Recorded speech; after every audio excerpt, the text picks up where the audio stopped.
Hermanas y hermanos míos, buena noche. Gracias por conectarnos. Les invito a iniciar con una oración en el nombre del Padre, del Hijo y del Espíritu Santo. Amén. Pidamos al Espíritu Santo que envíe sus dones, sus luces, para que abramos el corazón a Él esta noche. Ven, Espíritu Santo, llena los corazones de tus fieles, enciende en ellos el fuego de tu amor. Envía, Señor, tu Espíritu y todo será creado y se renovará la faz de la tierra. Oh Dios, que has iluminado los corazones de tus fieles con la luz del Espíritu Santo, haz que guiados por este mismo Espíritu vivamos con rectitud y gocemos de tus divinos consuelos. Por Cristo nuestro Señor. Amén. Pidamos la intercesión de María. Dios te salve María, llena eres de gracia, el Señor es contigo, bendita eres entre todas las mujeres, y bendito es el fruto de tu vientre Jesús. Santa María, Madre de Dios, ruega por nosotros pecadores, ahora y en la hora de nuestra muerte. Amén. Hermanos, nuevamente gracias por conectarse, perdón la falla, la tardanza de estos 3-4 minutos. ¿A qué les invito? Estamos viviendo el Adviento. Todos sabemos lo que significa la palabra Adviento, Adventus. ¿Cómo inició esto? En el Imperio Romano, cuando alguien, un general, cuando un procurador, cuando un gobernador era enviado por el emperador, y el tiempo que cuando iba a llegar a aquella provincia, a aquel lugar a visitar, se preparaba la llegada de esta persona que venía en nombre del emperador. Ese tiempo de preparación, porque o el mismo emperador o un enviado visitaba aquel territorio perteneciente a todo el Imperio Romano, ese era el Adviento. Era la certeza de alguien que va a llegar, de alguien que viene en nombre del emperador. Así nació el Adviento, se tomó de una práctica del Imperio Romano. El Adviento es un tiempo que Dios nos concede a través de la Iglesia, es un tiempo que el Señor nos regala por medio de nuestra Madre. ¿Y para qué es el Adviento? Para preparar la venida del Señor. A veces relacionamos Adviento con tiempo de Navidad. El Adviento es el tiempo de la espera, es el tiempo de la preparación. Y el Adviento, les recuerdo, tiene dos partes. La primera ya la iniciamos el domingo. Desde el domingo pasado, o mejor dicho, desde el sábado en la noche, hasta el próximo 16 de diciembre, 17, la iglesia celebra que Jesús vendrá al final de los tiempos. Y el próximo 17 de diciembre, la iglesia se prepara al nacimiento de Jesús. Tenemos un peligro todos nosotros. ¿Cuál? El consumismo. ¿Ven? Las tiendas ya están en oferta, las tiendas están llenas de maniquís, llenos de cosas de Navidad, por donde quiera se ve los foquitos, y a veces pensamos, yo lo he escuchado en algunos jóvenes, ya llegó el ambiente navideño. No, hermanos, el ambiente navideño todavía no nos llega. Estamos empezando el Adviento que nos conducirá a la Navidad. Y entonces, yo les invito a 3 peligros que tenemos en el Adviento. La primera, ¿cuál es? El consumismo. Todo nos habla de consumismo. Regalar, dónde voy a pasar la cena, dónde voy a viajar, cuándo nos vamos a reunir. Y esta es nuestra preparación. Y el consumismo nos lleva a las prisas. Queremos esto, aquello, que salga bien, que salga aquello, y todo está bien. Pero el Adviento tiene estos 3 peligros: el consumismo, las prisas y lo tercero, un vacío interior, que eso me lleva el consumismo y las prisas. Yo quisiera tomar unas frases de un monje, de Arsenio. ¿Quién fue Arsenio? Arsenio fue un hombre romano culto, llegó a ser senador en Roma en tiempos del emperador Teodosio, y este emperador tenía 2 hijos, Arcadio y Honorio. Y él era no el protector, era el tutor de estos 2 príncipes, los hijos del emperador Teodosio. Y este hombre, Arsenio, un día le pregunta al Señor y le dice: Señor, ¿qué tengo que hacer para salvarme? Y entonces él comenta que el Señor le dijo: mira, tienes que huir Esto es el primer paso que tienes que hacer, huir. Y escuchó la voz del Señor. Se fue en secreto de Roma a Alejandría, se fue con los monjes del desierto allá, fue un viaje secreto. Y después de estar un tiempo ahí, le volvió a preguntar: Señor, guíame por el camino de la salvación. Y entonces el Señor le respondió 3 palabras: huye, guarda silencio y ora. Hermanos, yo pienso que este puede ser el antídoto para vivir la Navidad, para vivir este tiempo del Adviento. Tenemos que huir de muchas cosas que nos distraen en este momento. ¿Cuántas familias se tensionan por dónde van a pasar Navidad? ¿Cuántas familias cada año es el pleito seguro? Si vamos a tu casa o vamos a mi casa, o ya fuimos a la tuya, estuvimos más tiempo con tu familia que con la mía. Tenemos que huir muchas veces de aquello que nos distrae. Hay que huir, lo que el Señor le dice a este monje Arsenio, guardar silencio, entrar en nosotros, y es un tiempo fuerte, es un tiempo de oración. Estos 3 consejos les sugiero, y también para mí mismo, porque tenemos estos peligros del Adviento: consumismo, las prisas, y el tercer peligro, el vacío. Y me atrevo a sugerirles que para vencer estos 3 peligros del consumismo, de las prisas, de las ansiedades de este tiempo de Navidad y del vacío que nos llevará a esto, tenemos que tomar estas frases de Arsenio: huir de todo este ambiente que nos puede, sí, hay que prepararnos a celebrar, y está bien regalar, y está bien sentarnos a cenar, y está bien adornar la casa, pero cuidado si no estamos cayendo en un consumismo. Cuidado si no somos solamente como los maniquís de los almacenes, que se adornan de focos, de luces, pero está el maniquí, no experimenta la sensación de la ropa, es un maniquí. Esto nos puede pasar en esta Navidad, que nuestra casa sea llena de focos y de luces, pero hay un vacío interior. Al contrario, este vacío que hay, Jesús lo quiere llenar. Este vacío que hay, Jesús quiere llenarlo en este Adviento. Porque ¿a qué viene el Señor? El Señor viene a salvarnos. Y yo quisiera reflexionar esta noche, esto que sea como introducción con ustedes, la virtud de la esperanza, que es la virtud del Adviento, y la virtud que tienes que sostener toda la vida cristiana.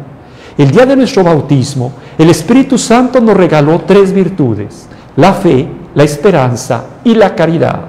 Son 3 virtudes infusas, es decir, te has bautizado, tienes estas 3 virtudes, las tenemos: fe, esperanza y caridad. ¿Cómo las tenemos? Como germen, como semilla, y es nuestra obligación y nuestro trabajo desarrollarlos durante toda la vida. Y empiezo con una cita de la carta de San Pablo a los Efesios. Es el capítulo 2, el verso 12. Escribe San Pablo: lejos de Cristo, estamos excluidos de la ciudadanía de Israel. Estamos sin esperanza y sin Dios. Fíjense qué fuerte esta cita. Es Efesios 2, capítulo 12. Lejos de Cristo no tenemos esperanza y no tenemos a Dios. Nosotros hemos sido salvados en la esperanza. Y para hablar de la esperanza, yo quisiera partir de un ejemplo de una santa, Josefina Baakita. Es una santa africana de Sudán, canonizada. ¿Quién fue esta Josefina Baakita? Es una mujer que nace en 1869, secuestrada, es 5 veces vendida en mercados en Sudán. Por último fue vendida a la que era la esposa de un general y a su mamá del general. Y esta familia la azotaba todos los días hasta ver la sangre. Ella conservó en la espalda 144 cicatrices. En 1882 fue comprada por un cónsul italiano, Calixto Legnani. ¿Y qué fue lo que experimentó esta esclava? Esta esclava solamente había experimentado maltratos. A los 9 años fue separada de su familia, 5 veces vendida, todos los días era azotada por la familia de este general, pero cuando llega con este cónsul, la vida le abrió otro panorama. Esta familia del cónsul le enseñó que hay más que eso que ella había vivido, que todavía existe algo mucho mejor. Lo que ella aspiraba solamente era tener unos patrones buenos. Eso era lo que aspiraba. Esa era su mentalidad. Pero cuando va con esta familia y el cónsul empieza a enseñar, y su esposa, que hay un Dios que ama a todos, que todos son iguales, que para Dios no existe racismo, que para Dios todos somos libres, que todos podemos llamarnos hermanos. Para Josefina se le abrió otro panorama distinto. Al cónsul le llamó parón. Hubo un intento de regresarla a Sudán y ella no quiso regresar porque se le abrió un panorama totalmente distinto. No quería estar lejos de lo que ella le llamaba su parón, su padre, porque el cónsul le manifestó que había un padre que era para todos. ¿Por qué les pongo este ejemplo? Porque tal vez nosotros nos hemos acostumbrado a vivir en la esperanza. Josefina Baquita, ella había experimentado solamente el secuestro. Cuando se le presentó otro panorama, su vida se transformó, su vida cambió. En 1890 es bautizada, es confirmada, hace su primera comunión y el 8 de diciembre de 1896 hace sus votos como religiosa. Estamos en los finales del siglo XIX. Se dedica a pregonar por Italia que vale la pena encontrarse con Cristo, porque Cristo ha sido su esperanza. Lo que le sostenía ahora a ella era el encuentro con Cristo. Hermanos, el Adviento tiene que ser el encuentro con Cristo. El Papa Benedicto se preguntaba si el encuentro con Cristo es informativo o es performativo. ¿Cuál es la diferencia? Podemos saber muchas cosas de Jesús, podemos conocer muchas cosas de Él, pero ese es informativo. El performativo fue la experiencia de Josefina Baquita. Ella pudo ver otro mundo, ella pudo encontrar la salvación. Los patrones que tenían de ella, el cónsul italiano y su esposa, no solamente le dieron a un Cristo informativo, sino a un Cristo performativo. Y esta noche yo les invito a preguntarnos, empezando por mí como su servidor, ¿el encuentro con Cristo es informativo? Podemos saber muchas cosas de Cristo. Hay personas que saben mucho de Sagrada Escritura. Hay hermanos que me impresionó ahora en la asamblea sinodal, que me dio mucho gusto. Saben citas de memoria del Evangelio, saben citas del Magisterio, y qué bueno y bendito sea Dios. Pero hay que preguntarnos si me he encontrado con un Cristo performativo que aterriza en mi vida, que hace cambiar mi vida, que me transforma, que le da sentido a todo, que experimento la salvación. No es teoría, Jesús. San Juan Pablo II decía, la Iglesia no es una organización, no es una sociedad, no es una institución. La Iglesia es la razón de alguien que está vivo y me acompaña. Yo les invito a que este sea el primer punto de esta reflexión esta noche. Señor, me he encontrado contigo. Si no te has encontrado con Él, hay que pedirle al Señor, concédeme la gracia de una experiencia. En el objetivo que sacamos juntos como diócesis el jueves pasado como asamblea en la catedral, donde había sacerdotes, diáconos, seminaristas, religiosas, laicos, empezamos así planteando el objetivo. Necesitamos todos un reencuentro con Cristo. Todos necesitamos reencontrarnos con Jesús. Lo escribía el Papa Francisco en el Evangelii Gaudium. Tú no puedes decir que ya te encontraste. Jesús nos está invitando a reencontrarnos con Él. Y el Papa explicaba, el crucifijo, por eso tiene los brazos extendidos, porque quiere encontrarse contigo. La postura de la cruz es la postura de los brazos extendidos, es la postura que quiere abrazar a todos. Cuando me encuentro con alguien, lo manifiesto muchas veces a través de un abrazo. Así también Cristo quiere reencontrarnos con nosotros. ¿Por qué quiere reencontrarnos con nosotros? Escribíamos en el objetivo diocesano, para reavivar en nosotros la experiencia fundante. El primer encuentro que tuvimos con Cristo fue en el bautismo. Ese día me encontré con Él. Ese es el primer encuentro con el Señor. A través del Espíritu Santo me encontré con el Hijo de Dios. El Espíritu Santo formó en mí la imagen de Jesús. Eso lo tenemos que creer. Cuando un niño o una niña es bautizado o bautizada, Dios que ve en ese niño, en esa niña, Dios ve la imagen de su propio Hijo. La confirmación va a perfeccionar esta imagen. Después han venido otros encuentros con el Señor. En cada confesión, el día del sacramento de la confirmación, tal vez para alguien puede ser en un retiro, para alguien más se ha encontrado con el Señor tal vez en alguna dificultad, tal vez alguien ha experimentado esto, por ejemplo, en la pandemia, cuando uno está al borde de la muerte. Tal vez para alguien más puede ser cuando las cosas han salido bien. Hay un encuentro con Cristo en el bautismo. Hay diferentes encuentros con el Señor durante la vida, pero el objetivo diocesano hemos puesto para reavivar la experiencia fundante. San Pablo escribe en su carta a Timoteo y le dice: reaviva el don que te di cuando te impuse las manos. Yo les invito esta noche a ir a la experiencia fundante.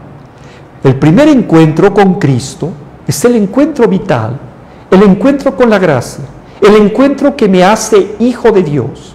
Pero Jesús es muy bueno y Jesús me hace ver por dónde quiere que yo sea feliz. A mí me gusta como un hermano sacerdote aquí define la vocación. La vocación él la ve como un llamado a la felicidad. Y esa es la vocación. Todos tenemos una vocación. Pienso, por ejemplo, en una chica que dice: yo quiero ser religiosa. Es algo muy bueno, pero tal vez el plan de Dios, tu camino a la felicidad, no es ser religiosa. Tal vez Dios quiere que tú te cases, y ese es el camino a tu felicidad. Esa es la experiencia fundante. Alguien puede decir también: yo quiero casarme, pero tal vez Dios quiere que tú seas sacerdote, y esa es la experiencia fundante. Yo les invito esta noche a preguntarnos, segundo paso: Señor, ¿en dónde experimenté que tú me llamaste? Cada uno tiene su experiencia fundante. Dejen contarles un poco de Urs von Balthasar. Es un teólogo del tiempos del concilio. Fíjense cómo cuenta su experiencia. Si todavía encontraría la vereda, el árbol donde experimenté que Dios me llamaba al sacerdocio. Hay que volver cada uno a la experiencia fundante.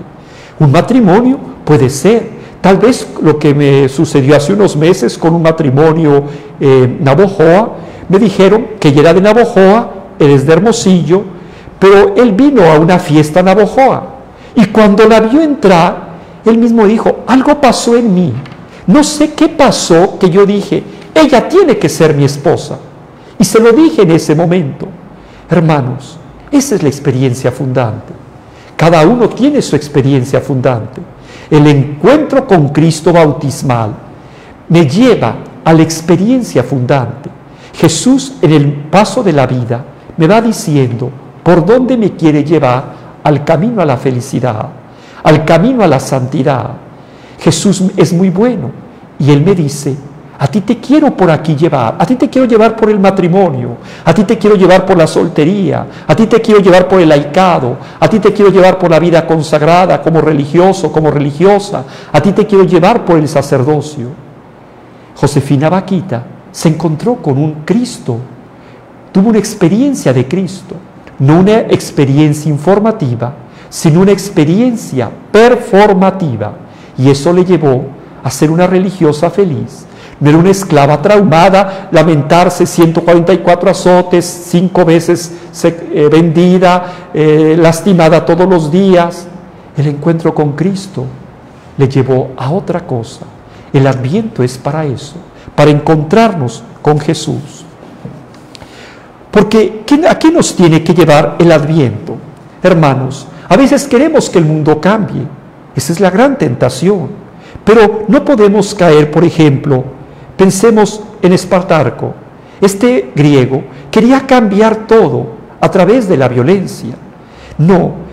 ¿Cuál tiene que ser cómo tenemos que cambiar? ¿Cómo tiene que ser el encuentro con Jesús? Les invito a que meditemos la carta a Filemón, el verso del 10 al 16. ¿Quién era Filemón? Filemón era un discípulo cristiano que tenía un esclavo. Perdón, Filemón era un esclavo. Perdón, estoy mal. Filemón era un discípulo del Señor que tenía un esclavo. El esclavo se llamaba Onésimo. Y Onésimo se escapó de Filemón y se fue con Pablo. En San Pablo, encontró a Cristo. Cuando San Pablo ve que ya ha encontrado a Cristo, que Onésimo ha sido bautizado, que ha aceptado la fe, que el Señor lo ha transformado internamente, entonces vean cómo le escribe a Filemón y le dice: te recomiendo a mi hijo querido, a Onésimo, a la fe en la prisión. Te lo envío como algo de mis entrañas. Quizás se apartó de ti, más bien diríamos, salió huyendo de ti, Filemón, para que lo recobraras ahora y para siempre como hermano. Ese es lo que hace capaz Cristo. Cristo no viene a modificar las estructuras, viene a modificar los corazones, viene a cambiar los corazones. El corazón de Onésimo cambió, el corazón de Filemón cambió, el corazón de Josefina Vaquita cambió, porque a veces quisiéramos modificar estructuras, cambiar estructuras. No, hermanos, la historia nos ha enseñado que Cristo viene a cambiar corazones. No caigamos en la tentación de los contemporáneos de Jesús. Algunos querían un rey victorioso, un rey triunfalista, un rey que acabara a los romanos, un rey que los hiciera una potencia, cuando el método de Jesús es distinto. Jesús transforma los corazones. Cambiando los corazones, transforma las estructuras. Estos dos tipos de esclavitud que les he mencionado, Josefina Vaquita y Onésimo, son un claro ejemplo de cómo el Señor, al cambiar los corazones, cambia las estructuras. Hermanos, ¿qué paso tenemos que dar esta noche? ¿Qué cosa es la esperanza? La esperanza que tenía Josefina Vaquita, la esperanza de Onésimo de regresar otra vez con su amo Filemón, pero ya como hermano. Y les invito entonces a leer Hebreos, el capítulo 11, el verso 1. Escribe el autor sagrado: la fe es la garantía de lo que se espera, la fe se ve. Y fíjense en qué palabra me quiero detener esta noche: la garantía de lo que se espera. Santo Tomás ocupó esta palabra garantía, en el griego es hipóstasis. ¿Y qué quiso decir Santo Tomás de Aquino? Sustancia. ¿Y cómo le entendió Santo Tomás de Aquino la sustancia? Como un hábito, como un constante del ánimo que comienza en la tierra para la vida eterna. El día de mi bautismo se me dio la esperanza. Pero yo sí les invito a que demos un paso esta noche. La esperanza cristiana no es aquella esperanza, por ejemplo, cuando ustedes y yo decimos, tal vez el próximo año voy de vacaciones a tal lugar. Pues sí, es una esperanza, es una posibilidad. La esperanza cristiana no es el alumno de matemáticas que dice, si le echo ganas a este examen, probablemente me saque la beca. Sí, es algo que puede darse. Es una posibilidad. Dios dice, la hipóstasis, es decir, no habla de una posible esperanza, no, sino ya es algo que se te dio en germen. Y esa es la grandeza de la virtud de la esperanza. Ya es algo, no es una posibilidad, el futuro, más adelante, no. Ustedes y yo por el bautismo ya tenemos ese germen en el corazón. Por eso la Biblia alemana traduce este versículo así: son las realidades presentes en nosotros que se esperan. Vean el paso que da la traducción alemana. Son las realidades, aprobada por los obispos hace años, son las realidades en nosotros que se esperan. ¿Cómo explicar esto? La vida eterna. La vida eterna es una esperanza, sí, para todos nosotros. Es estar un día con el Señor, gozar del Señor, disfrutar al Señor para siempre. Es estar en Dios y con Dios. Sí, pero esta vida eterna no se va a realizar cuando tú y yo nos muramos. Esta vida eterna ya empieza en ti y en mí como un germen. ¿Qué significa esto? Cuando ustedes y yo comulgamos, tenemos vida eterna. En el bautismo se nos dio la vida eterna, la del Espíritu Santo, la manifestación de la vida eterna. Esta es la grandeza de la esperanza, que ya está en nosotros como germen. Vamos con el Señor, pero esta virtud ya está en nosotros. Por eso dice la traducción alemana, es una realidad. Son las realidades presentes en nosotros que se esperan. ¿Qué más quisiera decirles de esto? Voy a tomar unas frases del Papa Benedicto. La fe nos da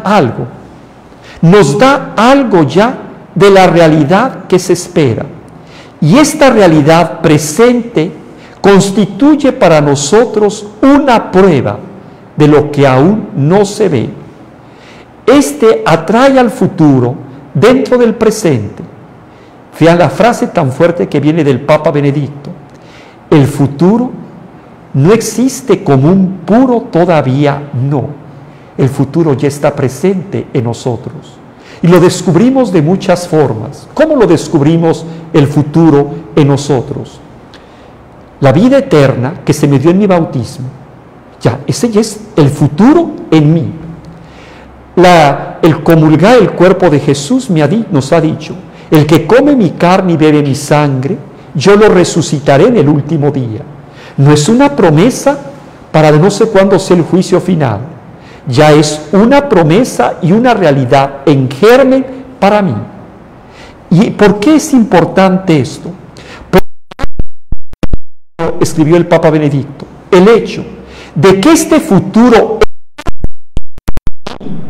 cambia el presente por la realidad futura, y la, sigue diciendo el Papa, repercuten en las presentes y las presentes en las futuras.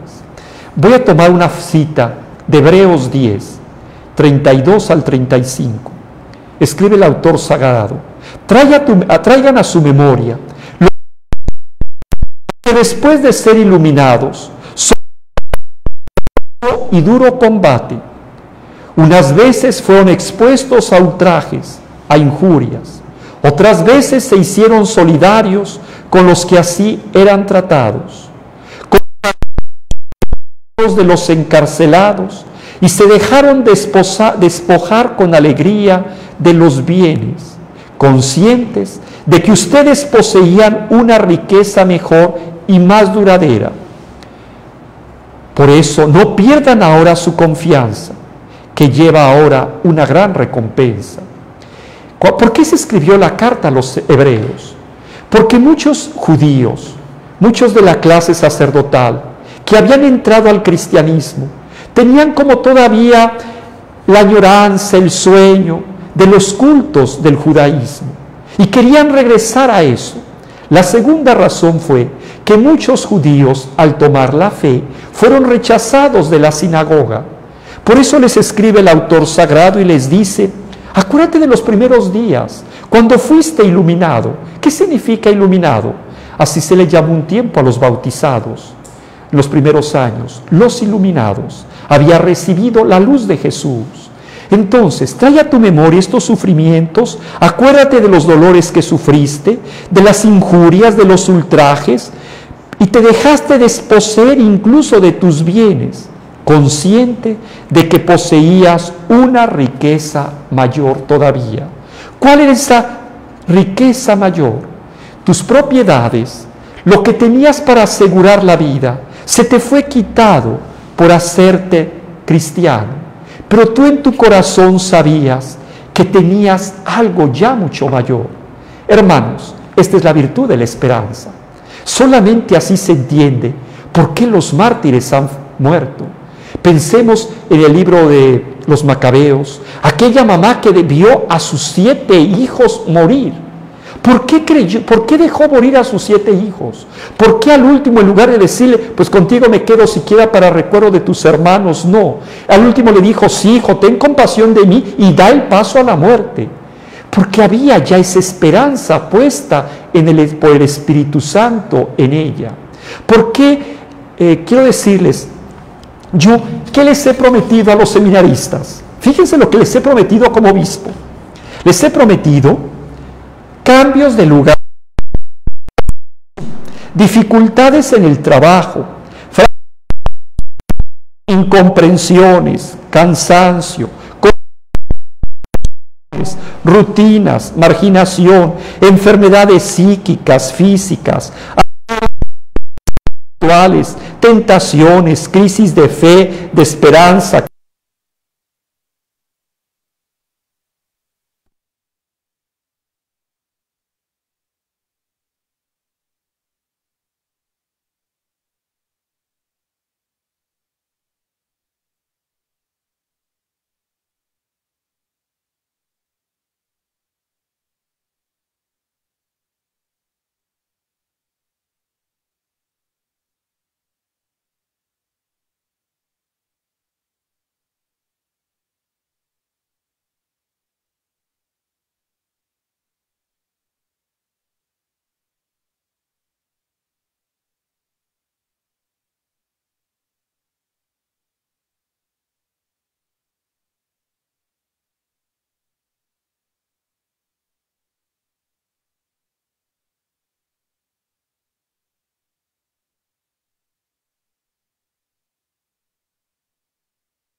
¿No me escucho?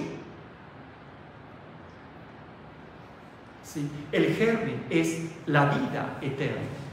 Y esto es lo que hay en un matrimonio.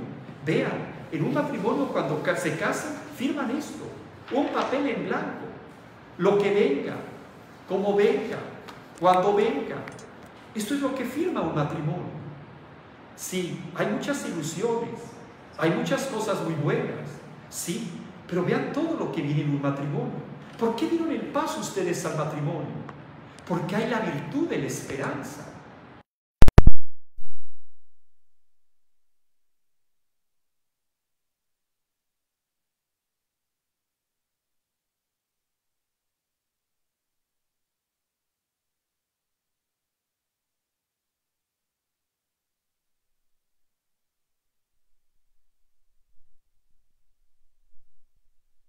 Para eso es el Adviento. La virtud que tenemos que practicar es la virtud de la esperanza en este tiempo del Adviento. Y entonces les invito esta noche a una receta para vivir el Adviento. Lo primero es la oración. Voy a tomar frases del Papa Benedicto. Vean qué hermosas estas frases. Dice: cuando ya nadie me escucha, Dios todavía me escucha. Cuando ya no puedo hablar con ninguno ni invocar a nadie, siempre puedo hablar con Dios. Él siempre me espera, Él siempre quiere ayudarme. Cuando se trata de una necesidad o una expectativa que supera la capacidad de esperar, Él puede ayudar. Si me veo relegado a la extrema soledad, el que reza, dice el Papa, nunca está solo. El de la oración, el tiempo de Adviento, es el tiempo de orar. Nadie te escucha en esta tierra, no te sientes comprendido por tu esposo, por tu esposa, por tus hijos, nadie te hace caso, te sientes relegado. La escuela de la oración, cuando ya nadie me escucha, Dios me escucha. Cuando ya no puedo hablar con ninguno, entonces Dios todavía quiere hablar conmigo. Lo segundo, la virtud de la esperanza. ¿Cómo se vive en el Adviento? A través de las realidades cotidianas. Sí, lo que escribía el Papa Francisco, la santidad es por pequeños pasos. Y el Papa cuenta un ejemplo muy bonito, muy sencillo. Dice, una señora sale de su casa, va al mercado y ahí se pone a criticar con una amiga. Pero de momento dice, ya no voy a criticar. Y dice el Papa, ese es un pequeño paso a la santidad. Y más adelante esta señora regresa a casa, ya cansada, y se pone a escuchar con paciencia las fantasías del hijo adolescente. Dice el Papa, ese es otro pequeño paso a la santidad. En la tarde se pone a rezar por una preocupación. Ese es otro paso a la santidad. Y más adelante sale a la calle más tarde y alguien le pide ayuda y le dan una ayuda. Ese es otro paso a la santidad. El Adviento es eso, hermanos. La virtud de la esperanza, ese es el segundo paso para vivir la esperanza en las realidades cotidianas. ¿Por qué esta señora ayuda? ¿Por qué esta señora se pone con paciencia a escuchar al hijo? ¿Por qué reza? ¿Y por qué deja de criticar? Porque en su corazón está la virtud de la esperanza. El tercer paso, hermanos, el juicio final. A todos nos da miedo, ¿sí o no? A todos nos da miedo el juicio final. Miren, los templos muy antiguos, ¿saben cómo fueron construidos? La ventana al oriente, y ahí se pintaba el Señor que vendrá al final de los tiempos. Y la ventana del occidente, el Señor vendrá al final de los tiempos, al juicio final. No tenemos que tenerle miedo al juicio final. Nos los han presentado como un examen catastrófico, un examen donde todos vamos a pasar a la báscula. No, el Adviento es esperar. El Señor viene a salvarme. El Señor viene a transformar estas realidades. El Señor viene un cielo y una tierra nueva.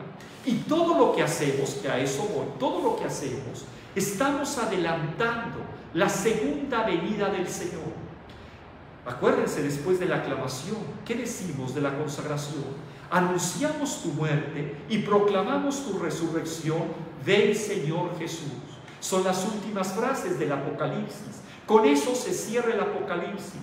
La esposa le dice al Cordero, ven, Señor Jesús.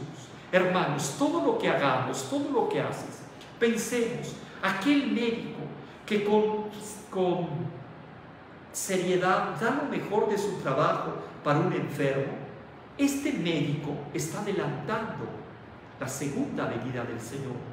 Aquella religiosa que va y que se acerca a una niña y le enseña el catecismo, está acelerando, por así decirlo, la segunda venida del Señor. Cada vez que celebramos la Eucaristía, aquel esposo que va y trabaja y regresa cansado, la esposa que lava los platos y la ropa y tiende la cama, los alumnos que estudian, aquel que se va al deporte y le echa ganas ahí, todo eso, todo lo bueno, está acelerando la segunda venida del Señor. El Adviento es el tiempo de la oración, es el tiempo de tomar conciencia que si yo hago todo bien, es el germen de la esperanza que está en mí. La virtud de la esperanza está actuando. Por eso grábense esta frase: la esperanza es la virtud que sostiene todo camino a la santidad, dice el Catecismo de la Iglesia. Y tercero, todo lo bueno que hacemos en el mundo, todo lo bueno, católicos y no católicos, cristianos y no cristianos, todo lo bueno que hacemos, estamos, por así decirlo, contribuyendo a la aceleración de la segunda venida del Señor. Hermanos, hay que levantar la cabeza, nos ha dicho Jesús en el Evangelio, porque se acerca la hora de su liberación. ¿O quieren toda la vida vivir así con esta mediocridad de mundo? ¿O quieren toda la vida vivir en toda esta situación que vivimos? No, todo lo bueno que hacemos, lo hacemos en germen, como semilla para el reino, porque todo apunta a la segunda venida del Señor. Cada cosa buena que haces tú y yo está apuntando que el Señor venga. Por eso lo que les digo, en los templos antiguos estaba siempre una ventana al oriente para significar que el Señor vendrá del oriente, y una ventana hacia el occidente, hacia el ocaso, porque esta venida del Señor del oriente que viene a salvarnos, esta venida del Señor va a su plenitud. Hermanos, a esto les invito este tiempo de Adviento. Entonces, recapitulando, ¿cuáles son los enemigos del Adviento? El consumismo, las prisas, el vacío. ¿A qué les sugiero? Tomemos el ejemplo de Arsenio. Huir de este mundo lleno de consumismo, lleno de prisas, guardar buenos tiempos de silencio en este Adviento y orar. Huir, guardar y silencio. Recapitulando, hermanos, todos nosotros tenemos esta virtud de la esperanza, lo que dice la carta a los Hebreos. La fe es la garantía de lo que se espera, la prueba de lo que no se ve. Todos tenemos ya esto injerto en el corazón. Es la realidad, tenemos realidades futuras viviéndolas en el presente. Y estas realidades futuras que tenemos ya en el corazón, en el presente, son las que nos sostienen. Y por último, hermanos, la fe, lo que dice el Papa Benedicto, nos da algo ya de la realidad esperada. El futuro como esperanza no es puro, el futuro ya está presente en nosotros. Les invito, hermanos, a pedir a la Virgen Santísima, ella modelo del Adviento, que nos ayude a practicar más la fe. Tenemos que ser hombres y mujeres de esperanza, profetas de esperanza. Alguna vez les he predicado, yo tuve un amigo que le pusimos profeta de calamidades, porque de todo se quejaba. Se quejaba del colegio, se quejaba del rector, se quejaba de los maestros, se quejaba del clima, se quejaba de la comida. No había nada bueno.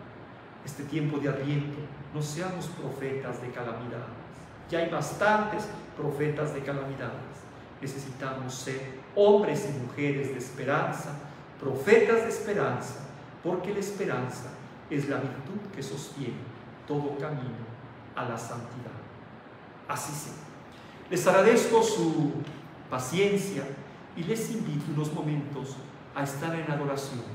Agradecerle a Jesús que nos ha dado la esperanza, agradecerle a Él que nos sostiene, agradecerle al Señor que esta virtud es lo que hace que las cosas avancen, que el mundo esperemos una nueva primavera, que el Señor vendrá a salvarnos. Muchas gracias.